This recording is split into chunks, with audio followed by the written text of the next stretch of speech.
નમસ્કાર મિત્રો, આજે આપણે ખૂબ જ અગત્યના ટોપિકની વાત કરવાના છીએ, જે છે પાકની ફેરબદલી એટલે કે ક્રોપ રોટેશન.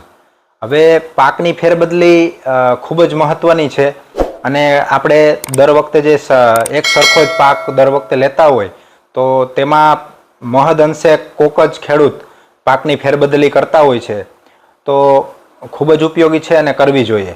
તો એનું કારણ શું? પાક ફેરબદલી કરશો તો તમને ફાયદો શું થશે? પહેલાં તો જો પાક ફેરબદલી થશે તો તમારી જમીનની જે સોઇલ ફર્ટિલિટી છે એટલે કે ફળદ્રુપતા છે એ ખૂબ જ સારી થશે.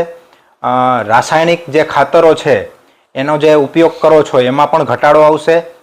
અને બીજું કે જે જીવાતો છે, તમે જે લાસ્ટ ટાઈમ જે પાકનું વાવેતર કરેલું છે એમાં જે રોગો આવ્યા હતા, જે જીવાતો હતી એનો એટેક હશે, એની આખી ચક્ર સાયકલ હોય એક કે ક્યાંથી એની શરૂઆત થાય અને ક્યાં અંત થાય છે. તો એ તમે જો રોટેશન કર્યું હશે, ક્રોપનું ફેરબદલી થઈ હશે, તો એ અવશ્ય જે જીવાતોની સાયકલ છે એ બ્રેક થશે, એ તૂટશે, જેથી તમને રોગોમાં જે નિયંત્રણ છે એ પણ જોવા મળશે.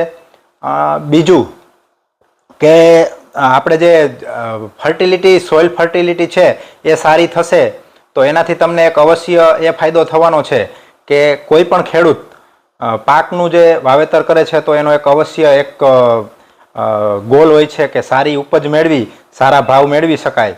તો ફળદ્રુપતા વધશે, તેથી ઉપજ પણ તમારી ખૂબ જ સારી આવશે. ધન્યવાદ.